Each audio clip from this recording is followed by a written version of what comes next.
Hello friends, knowledge ভার্সেটাইলে সবাইকে স্বাগত জানাই। গ্রামারের ডাউট ক্লিয়ার করতে চ্যানেলটি অবশ্যই সাবস্ক্রাইব করবে এবং নোটিফিকেশন পেতে বেল বাটনটি অ্যাক্টিভ করে দেবে। চলো আমরা মূল গ্রামার সেকশনে আসি। আমরা সরল বাক্য গঠন নিয়ে আলোচনা করছি, অর্থাৎ একাধিক বাক্যকে একটি সরল বাক্যে কিভাবে আনা যায় সেটাই আমরা দেখছি। আমরা এর পূর্বে পার্টিসিপেলের মাধ্যমে কিভাবে সরল বাক্য গঠন করা যায় সেটা দেখেছি, এবং পার্টিসিপেল তিনটে ভাগে ভাগ করা যায়: present participle, past participle, perfect participle. এছাড়াও আমরা দেখেছি নমিনেটিভ, অ্যাবসলিউট। আজ আমাদের পার্ট 2। আমরা দেখব আজ জয়নিং বাই ইউজিং নাউন। নাউনের মাধ্যমে, নাউন গঠন করার মাধ্যমে, নাউন গঠন, এটা মনে রাখবে, নাউন গঠন করার মাধ্যমে আমরা কিভাবে জয়েন করতে পারি এখন সেটাই দেখব। তো নাউন, কোনো ভার্বকে যদি নাউনের রূপে আনা হয় তবে সেটাকে আমরা জেরান্ট করতে পারি, অর্থাৎ তার সাথে আইএনজি যোগ করে তাকে নাউন করতে পারি। সেই ভার্বের কোনো নাউন ফর্ম থাকতে পারে, হ্যাঁ, সেই নাউন ফর্ম থাকলে সেই নাউন ফর্ম ব্যবহার করে আমরা তাকে নাউন করে সিম্পল সেন্টেন্স করতে পারি, ভার্বাল নাউন করতে পারি। অর্থাৎ জেরান্ডের আগে দি পরে অফ ব্যবহার করলেই তোমার সেটা ভার্বাল নাউন হয়ে যাচ্ছে। কোনো অ্যাডজেক্টিভ থাকলেও তাকেও আমরা নাউন ফর্মে আনতে পারি। তো যখন আমরা জেরান্ডের ব্যবহার করব কোনো বাক্যকে ছোট করার জন্য, নাউনের ব্যবহার করব কোনো বাক্যকে ছোট করার জন্য, তার পূর্বে আমাদের প্রিপোজিশন বসানোর প্রয়োজন পড়তে পারে। তো আমরা উদাহরণের মাধ্যমে সেটা দেখব। তার আগে আমরা দেখে নিই, এখানে কিন্তু যে বলছি যে নাউনের মাধ্যমে, নাউন কিন্তু তোমাকে তৈরি করতে হবে, এই জিনিসটা মনে রাখবে। সরল বাক্য গঠনে নাউনের মাধ্যমে, জেরান্ডের মাধ্যমে যে তুমি বাক্যটাকে সিম্পল করবে, সিম্পল সেন্টেন্সে একটা জিনিস মনে রাখবে, ফাইনাইট ভার্ব একটাই থাকে এবং নন ফাইনাইট ভার্ব অর্থাৎ অসমাপিকা ক্রিয়া এক বা একাধিক থাকতে পারে, কিন্তু ফাইনাইট ভার্ব, সমাপিকা ক্রিয়া, যেটা বাক্যের মেইন ভার্ব বা মূল ভার্ব, সেটা কিন্তু একটাই থাকবে। আজ আমরা যেটা দেখছি সেটা হচ্ছে ভার্ব বা অ্যাডজেক্টিভকে তোমাকে নাউনে রূপান্তরিত করে সিম্পল করতে হবে। এমন নয় যে একটা নাউন রয়েছে সেটা দিয়েই তুমি সিম্পল করলে, তা নয়। হয়তো ভার্ব ফর্মে রয়েছে, সেটাকে তোমার নাউন করতে হবে। ভার্বকে কিভাবে নাউন করতে হয় তার এখানে ফর্মগুলো দেওয়া রয়েছে, তিনটে রূপ দেওয়া রয়েছে। এছাড়া কোনো অ্যাডজেক্টিভ থাকলে তাকেও তোমার নাউন ফর্মে এনে তোমার সিম্পল করতে হবে। তো আজকের আলোচনায় পাবো আমরা ভার্ব থেকে নাউন বা অ্যাডজেক্টিভ থেকে নাউন, এই দুটোকে মনে রাখবে। নাউন কিন্তু তুমি পাবে না, নাউন তোমাকে করতে হবে। তো আমরা প্রথমে দেখব যে নাউনের পূর্বে প্রিপোজিশন ব্যবহার করে আমরা কিভাবে সিম্পল সেন্টেন্স গঠন করি। কিন্তু এই যে নাউন তোমরা করবে তার তিনটে রূপ আছে। একটা হচ্ছে জেরান্ড, যদি কোনো ভার্বকে নাউন করো তো তার একটা রূপ হচ্ছে জেরান্ড, অর্থাৎ ভার্বের পর আইএনজি যোগ করে সেটা নাউনের রূপ ধারণ করবে, নাউন রূপে ব্যবহার করতে হবে।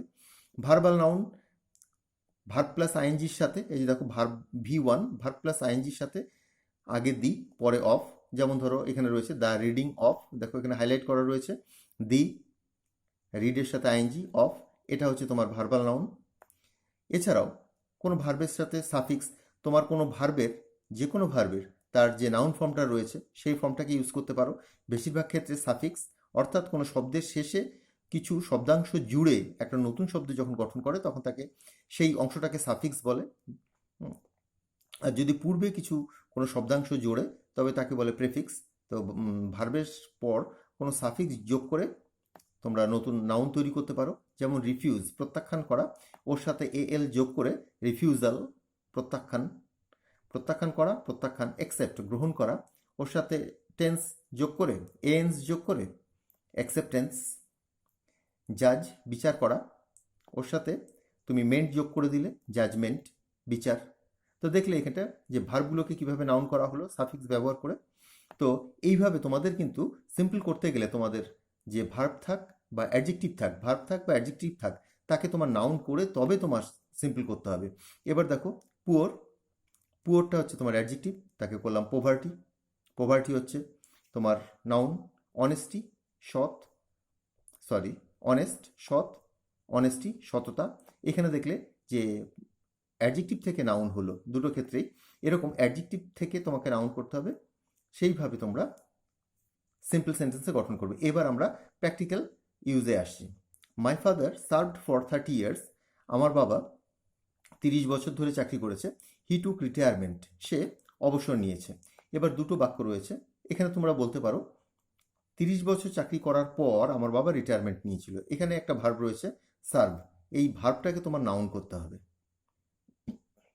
ভার্বটাকে যখন নাউন করবে তার তিনটে রূপ আছে, কিভাবে করতে পারো, একটা জেরান্ট করতে পারো, একটা ভার্বাল নাউন করতে পারো, বা এটারই সোজাসুজি এই ভার্বটারই নাউন রূপে তুমি নিয়ে আসতে পারো। তো এখানটা আমরা জেরান্টের ব্যবহার করছি। দেখো আমি এটা বলছি 30 বছর চাকরি করার পর আমার বাবা অবসর নিয়েছিলেন। আফটার, এখানে এই যে প্রিপোজিশন বলেছিলাম না, প্রিপোজিশন ব্যবহার করে আফটার সার্ভিং ফর 30 ইয়ার্স, 30 বছর চাকরি করার পর, মাই ফাদার, এখানে হি যেটা রয়েছে, হিটা তো বুঝতেই পারছো এটা মাই ফাদার, তো সেজন্য এই হিটা তুলে দিয়ে এটাকে মাই ফাদার করে দিলাম। After serving for 30 years my father took retirement, এখানে এই যে সার্ভিং যেটা, এটা তোমার জেরান্ড। বুঝতে পারলে? ভার্বটাকে আমি নাউন করে দিলাম, ভার্বটাকে কি নাউন করলাম? জেরান্ড করলাম। এইভাবে এই অংশটা হয়ে গেল জেরান্ডিয়াল পার্ট, এবং তারপরে চলে আসলো আমাদের main part, my father took retirement, আমার বাবা অবসর নিয়েছিল। চলো পরবর্তী অংশটাতে চলে আসি। তো দেখলাম শুধু কিন্তু যে ভার্ব প্লাস আইএনজি জেরান্ড বসলো না, তার পূর্বে কিন্তু একটা প্রিপোজিশনের ব্যবহার হলো। তো এটা আমরা আজকে নাউন নিয়ে আলোচনা করছি, তাই যখন পার্টিসিপল আমরা আলোচনা করছিলাম তখন কিন্তু তার পূর্বে কোনো প্রিপোজিশন বসেনি, সোজা ভার্ব প্লাস আইএনজি পার্টিসিপল রূপেই ব্যবহার হয়েছে। তোমরা যে কোনো একটা ফর্ম নিতে পারো। তা আজকে যেটা আলোচনা করছি সেটাই যে গ্রহণ করতে হবে এমন নয়, তোমরা যদি পার্টিসিপল পারো তো পার্টিসিপলও করতে পারো। যেমন ধরো ঘরে ঢুকে সে আমাকে দেখলো, coming home he saw me, coming in to the room he saw me. তো এখানটায় আফটার কামিং হোম বা আফটার এন্টারিং দ্য রুম সেটা যেমন ব্যবহার করতে পারো, শুধু কামিং হোম সেটাও ব্যবহার করতে পারো। একটা পার্টিসিপল, একটা জেরান্ড।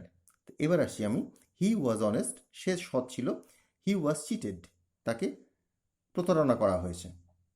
হি ওয়াজ অনেস্ট, সে সৎ ছিল, তাকে প্রতারণা করা হয়েছে। এবার দেখো অ্যাডজেক্টিভকে আমি নাউন করবো। অ্যাডজেক্টিভটা কি আছে? অনেস্ট। অনেস্টের তোমার নাউন হচ্ছে অনেস্টি। বিকজ অফ, এটাকে বলে প্রিপোজিশনাল ফ্রেজ। এটাকে বলে এই যে প্রিপোজিশনাল ফ্রেজ, পি ফ্রেজ লিখেছি, মানে প্রিপোজিশনাল ফ্রেজ, অর্থাৎ প্রিপোজিশনের সাথে অন্য কোনো শব্দ যুক্ত হয়ে যখন শব্দগুচ্ছ তৈরি করে তখন তাকে বলে প্রিপোজিশনাল ফ্রেজ।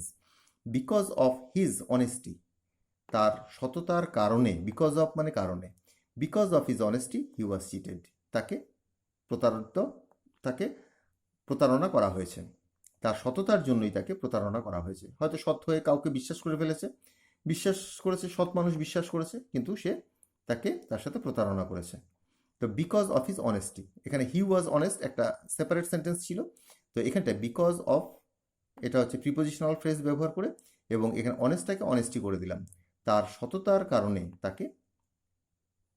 তার সাথে প্রতারণা করা হয়েছে। হি ওয়াজ পুয়ার, হি ইজ অনেস্ট, সে গরিব, সে সৎ। এবারও অ্যাডজেক্টিভকে দেখো নাউন করছি।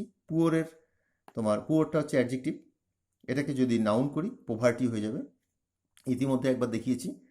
এবার দেখো ইনস্পাইট অফ হিজ, এটাও তোমার প্রিপোজিশনাল ফ্রেজ। হ্যাঁ, এখানে প্রিপোজিশন রয়েছে, সাথে অন্য কোনো শব্দ রয়েছে। ইনস্পাইট অফ মানে সত্ত্বেও, ইনস্পাইট অফ মানে সত্ত্বেও, এটার ব্যবহার করবে তখনই যখন দেখবে যে দো এর ব্যবহার হয়, অর্থাৎ বিপরীতমুখী, বিপরীত ধর্মী যখন দুটো বাক্য থাকে বা অর্থ থাকে তখন এই ইনস্পাইট অফের ব্যবহার করতে হয়। ইনস্পাইট অফ হিজ পভার্টি, তার দারিদ্রতা সত্ত্বেও হি ইজ অনেস্ট, সে সৎ, তার দারিদ্রতা সত্ত্বেও সে সৎ। এখানে ইনস্পাইট অফ মানে সত্ত্বেও, হিজ পভার্টি, এখানে পুয়ার, হি ইজ পুয়ার, সে দরিদ্র, তার দারিদ্রতা সত্ত্বেও হি ইজ অনেস্ট। এখানে তোমার মেন সাবজেক্ট যেটা হি, তারপর ইজ, তারপর honest. Inspite of being poor, এখানে দেখো আমরা জেরান্ডের ব্যবহারও করতে পারি, যদি বি ভার্ব থাকে তবে আমরা আইএনজি ব্যবহার করতে পারি, বিং। এখানে বিং মানে হওয়া, এই হওয়া হচ্ছে তোমার জেরান্ড, বি ভার্বের সাথে আইএনজির ব্যবহার হলো। ইনস্পাইট অফ বিং পুয়ার, দরিদ্র হওয়া সত্ত্বেও, এখানে কিন্তু আর পুয়ারের নাউন ফর্ম ব্যবহার করতে হলো না, এখানে আমরা যে বি ভার্বটা পেয়েছি বি ভার্বেরই নাউন ফর্ম করা হলো। অর্থাৎ নাউন তোমাকে করতেই হবে, হয় অ্যাডজেক্টিভটাকে নাউন করো আর নয়তো ভার্বটাকে নাউন করো। এখানে বি ভার্বটাকে নাউন করেও করা যাচ্ছে, দরিদ্র হওয়া সত্ত্বেও সে সৎ, তার দারিদ্রতা সত্ত্বেও সে সৎ, দুটোই ঠিক আছে। এখানে বিংটা দেখো জিরান্ড, এবং এটা অর দিয়ে লিখেছি, যে কোনো একটা সেন্টেন্স লিখলেই তোমার কারেক্ট হবে। অর্থাৎ তোমরা দেখলে এখানটায় বেশ কয়েকটা ফর্ম তোমরা দেখলে, প্রথমে প্রিপোজিশনের পর জিরান্ডের ব্যবহার দেখলে, তারপর দেখলে প্রিপোজিশনাল ফ্রেজ তোমার অনেস্ট থেকে অনেস্টি এবং পুয়ার থেকে পোভার্টি, এই দুটোর ব্যবহার দেখলে, অ্যাডজেক্টিভ থেকে নাউন, তারপরে দেখলে তোমার বি ভার্বকে জেরান্ডে পরিণত করা, অর্থাৎ বি থেকে বিং, এবং ইনস্পাইট অফের ব্যবহার। এবার আসছি আমরা ভার্বাল নাউনের ব্যবহার। ভার্বাল নাউন হচ্ছে জেরান্ডের মতনই, ভার্বের শেষে আইএনজি, কিন্তু তার আগে দি, পরে of. She reads story book, সাধারণত এই ধরনের এক্সাম্পলগুলোই থাকে বেশি। শি রিডস স্টোরি বুক, সে গল্পের বই পড়ে। শি লাইকস ইট, সে এটা পছন্দ করে। তো ইট বলতে কি? গল্পের বই পড়া। ইট বলতে কোনটাকে বোঝাচ্ছে? গল্পের বই পড়াকে বোঝাচ্ছে। অর্থাৎ এখানটা আমরা কি করব? শি লাইকস ইট, এটা কি? গল্পের বই পড়া। এটাকে আমরা যদি এক কথায় বলে দিই, সে গল্পের বই পড়া পছন্দ করে, সে পছন্দ করে গল্পের বই পড়া। She likes the reading of story books. এবার দেখো রিডিংয়ের, আমরা কিন্তু এটাও করতে পারতাম, she likes reading story books, normal gerund, কিন্তু ভার্বাল নাউন দিয়ে করলে আরও ভালো হয় সেন্টেন্সটা। তাই she likes the reading of story books. কিছুই না, জেরান্ড দিয়েও করতে পারো, ভার্বাল নাউন দিয়েও করতে পারো, মিনিং কিন্তু সেম আসবে। ভার্বাল নাউন এবং জেরান্ডের অর্থ একই। আচ্ছা, তারপরটা দেখো, father refused the proposal, I was displeased at this. Father refused the proposal মানে আমি কোনো প্রস্তাব দিয়েছিলাম, সেটা বাবা প্রত্যাখ্যান করেছে, আমি এর জন্য দুঃখিত হয়েছিলাম এটাতে। তো এখানে রিফিউজ যেটা, এটা ভার্বে রয়েছে, এটাকে নাউনে করতে গেলে রিফিউজাল করতে হবে। তো ভার্বকে নাউন করতে গেলে ভার্বাল নাউন অর্থাৎ ভার্বের শেষে আইএনজি যোগ করতে হয়, আর নয়তো তার যদি কোনো নাউন ফর্ম থাকে সেটা ব্যবহার করতে হবে। রিফিউজের নাউন ফর্ম হচ্ছে রিফিউজাল। আই ওয়াজ ডিসপ্লিজড, আমি দুঃখিত ছিলাম। অ্যাট তো রয়েছে দিস, এই দিসটা বলতে কি? বাবার রিফিউজাল, বাবার প্রত্যাখ্যান। এই বাবার প্রত্যাখ্যানটাই আমি এখানে বলে দেবো, বাবার প্রত্যাখ্যান। I was displeased at father's refusal of the proposal.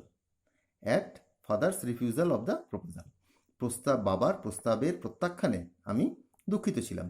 তো এখানে রিফিউজালটা দেখো কীভাবে ব্যবহার হলো, ফাদার রিফিউজ দ্য প্রপোজাল, বাবার প্রত্যাখ্যানে, বাবার প্রস্তাব প্রত্যাখ্যানে আমি দুঃখিত ছিলাম। I was displeased at father's refusal of the proposal. চলো পরবর্তী পার্টে আসি। আমরা ইতিমধ্যে একবার আলোচনা করেছি যে নাউন বা জেরান্ডের পূর্বে প্রিপোজিশনের ব্যবহার করে, আমি এখানে আরও একবার আলোচনা করছি।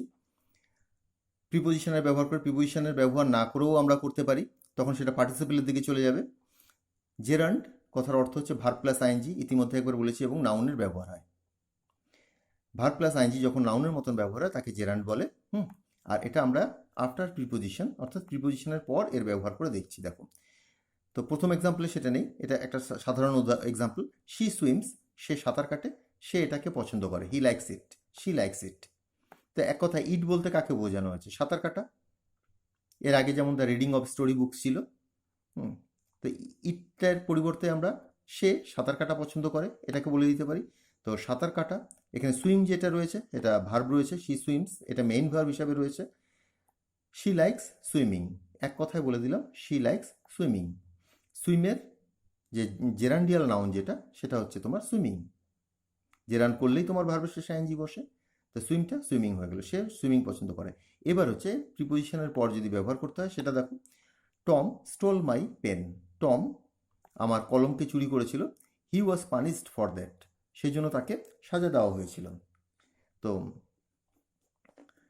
টমকে, এখানে হি বলতে টমকে আমার কলম চুরি করার জন্য সাজা দেওয়া হয়েছিল।